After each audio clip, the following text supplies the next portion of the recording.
আচ্ছা, একটা অবিশ্বাস্য ঘটনার কথা ভাবুন তো।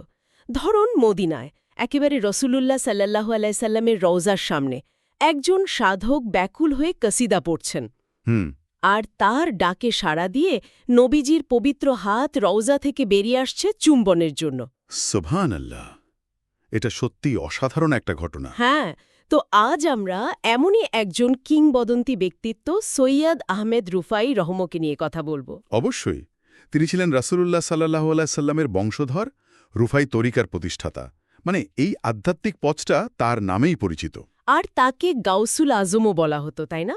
একজন অত্যন্ত প্রভাবশালী সুফি সাধক ছিলেন তিনি। ঠিক, গাউসুল আজম মানে মহান সাহায্যকারী। আমরা চেষ্টা করব তার জীবন, তার শিক্ষা, কিছু অলৌকিক ঘটনা আর তার আধ্যাত্মিক উচ্চতার দিকগুলো একটু বোঝার। সৈয়দ আহমদ রুফাই রহমর জন্ম হয়েছিল বসরায় আনুমানিক ১১১৯ খ্রিস্টাব্দে। ও, বসরার। হ্যাঁ, আর তার বংশপরিচয় কিন্তু বেশ সম্ভ্রান্ত। পিতার দিক থেকে তিনি ইমাম হুসাইন রাদিয়াল্লাহু এর বংশধর, আচ্ছা। আর মায়ের দিক থেকে বিখ্যাত সাহাবী আবু আইয়ুব আনসারী রাদিয়াল্লাহু। দুটো দেখি তো অত্যন্ত সম্মানিত বংশ। একদম। শোনা যায় তার জন্মের আগে নাকি তার পিতা স্বপ্নে আদিষ্ট হয়েছিলেন তার নাম আহমদ রাখার জন্য। তাই নাকি? কিন্তু তিনি নিজে সবসময় খুব বিনয়ের সাথে বলতেন, আমি ছোট্ট আহমদ। মানে এই বিনয়টা তার চরিত্রের অংশ ছিল।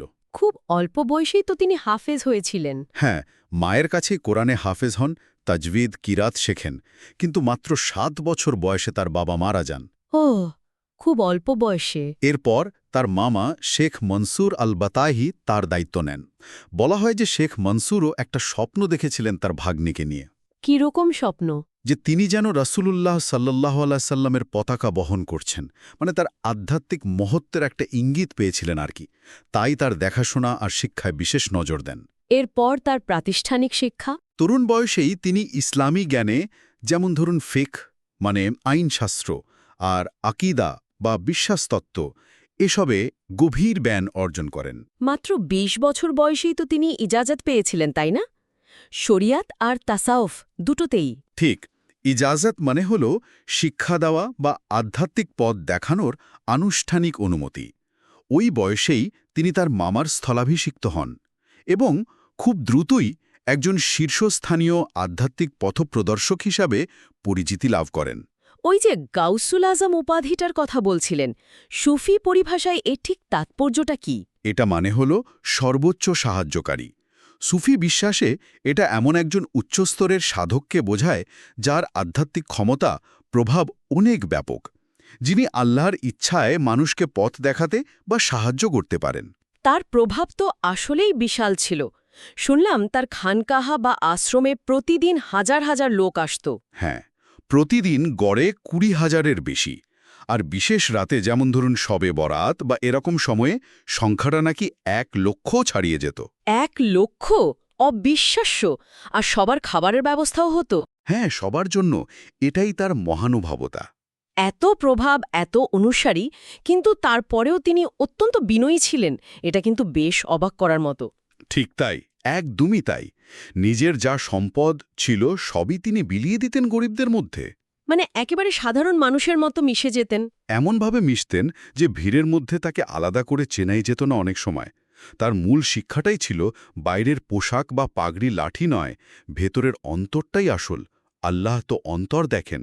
আর তিনি খারাপ চরিত্র থেকে দূরে থাকার কথাও বলতেন খুব জোর দিয়ে। হ্যাঁ, হিংসা, অহংকার, মিথ্যে কথা বলা, গীবত করা, জুলুম করা, এসবে একদম নিষেধ করতেন। আর বলতেন জীবনটা হওয়া উচিত আল্লাহর ভয় আর তার করুণার আশা, এই দুয়ের মাঝে। সেই সময় তো বাতেনিদের একটা উৎপাত ছিল। হ্যাঁ, একটা কঠিন সময় ছিল, গুপ্তঘাতক আর কি। সেই সময় তিনি মুসলিম উম্মার ঐক্যের জন্য অনেক চেষ্টা করেছেন। তার জীবনে তো অনেক কারামাত বা অলৌকিক ঘটনাও ঘটেছে বলে শোনা যায়। যেমন? কথিত আছে তার দোয়ায়, আল্লাহর ইচ্ছায় অনেক অসুস্থ মানুষ, যেমন কুষ্ঠরোগী, পক্ষাঘাতগ্রস্ত, এমনকি অন্ধ ব্যক্তিও আরোগ্য লাভ করতেন। সুবহানাল্লাহ। এমনকি এটাও বলা হয় যে বধির ব্যক্তিরাও তার ওয়াজ শুনতে পেতেন। তিনি বলতেন এটা হজরত ইব্রাহিম আলাইহিসসালামের হজের আহ্বানের মতো, যা আল্লাহ দূরেও পৌঁছে দিয়েছিলেন। আর ওই মদিনার ঘটনা, ওটা তো মানে সবচেয়ে বিখ্যাত, সবাই জানে। নিঃসন্দেহে সেটা সবচেয়ে আলোচিত। প্রায় ৪৩ বছর বয়সে তিনি হজ করেন, তারপর মদিনায় যান। হুম। সেখানে নবীজি সাল্লাল্লাহু আলাইহি সাল্লামের রওজার সামনে দাঁড়িয়ে তিনি খুব আবেগ দিয়ে একটা কাসিদা প্রশংসামূলক কবিতা পাঠ করেন, আর তাতে নবীজির পবিত্র হাত চুম্বনের আকুতি জানান। তারপর? বলা হয় তখন উপস্থিত হাজার হাজার মানুষের সামনে রসূলুল্লাহ সাল্লাল্লাহু আলাইহি সাল্লামের পবিত্র ডান হাত রওজা মোবারক থেকে বেরিয়ে আসে, আর সৈয়দ আহমদ রুফাই রহমা সেই হাত চুম্বন করার সৌভাগ্য লাভ করেন। এরপর তিনি আবেগে জ্ঞান হারিয়ে ফেলেন। সুবহানাল্লাহ, হাজার হাজার মানুষের সামনে এটা তো কেউ অস্বীকার করতে পারে না। না, এটা কোনো কল্পকাহিনী নয়। তার সময়ের অনেক বড় বড় আলেম, এমনকি শেখ আব্দুল কাদের জিলানী রহমান মতো ব্যক্তিত্ব এই ঘটনার সত্যটা স্বীকার করেছেন। তারা বলতেন এটা অস্বীকার করা ঠিক না। এই দুজনের মধ্যে সম্পর্ক কেমন ছিল? মানে সৈয়দ আহমদ রুফাই আর শেখ আব্দুল কাদের জিলানী। তাদের মধ্যে পারস্পরিক গভীর শ্রদ্ধা ছিল, একে অপরের প্রশংসা করতেন তারা। খুবই ভালো সম্পর্ক ছিল। ব্যক্তি হিসাবে তিনি কেমন ছিলেন? মানে তার আচার আচরণ দেখতে কেমন ছিলেন? বর্ণনা যা পাওয়া যায় তাতে তিনি ছিলেন মাঝারি উচ্চতার, চেহারা খুব উজ্জ্বল ছিল, বিনয়ী, মুখে প্রায়ই একটা হাসি থাকত। খুব রোজা রাখতেন, তাই না?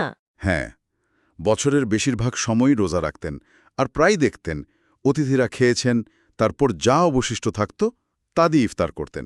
মানে এতটাই নিরহংকার ছিলেন। তার জীবনের শেষ দিকটা নিয়েও তো একটা অন্যরকম কথা শোনা যায়, উম্মার জন্য আত্মত্যাগের। হ্যাঁ, এটা খুবই গুরুত্বপূর্ণ একটা দিক।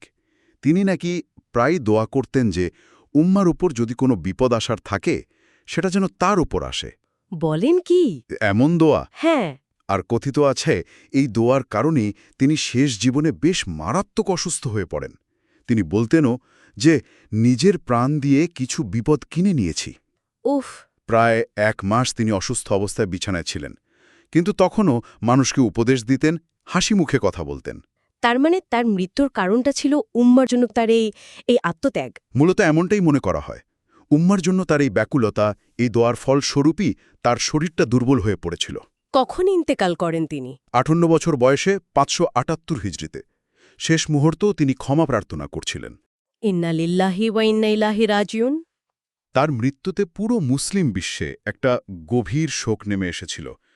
তিনি আসলেই একজন বিরল ব্যক্তিত্ব ছিলেন। সত্যি, তার বিনয়, তার দানশীলতা, উম্মতের জন্য এই গভীর ভালোবাসা আর ওই অলৌকিক ঘটনাবলী, বিশেষ করে মদিনার ঘটনাটা, তাকে সত্যি অনন্য করে তুলেছে। এখানে একটা বিষয় কিন্তু আমাদের খুব ভাবায়, তাই না? কোনটা?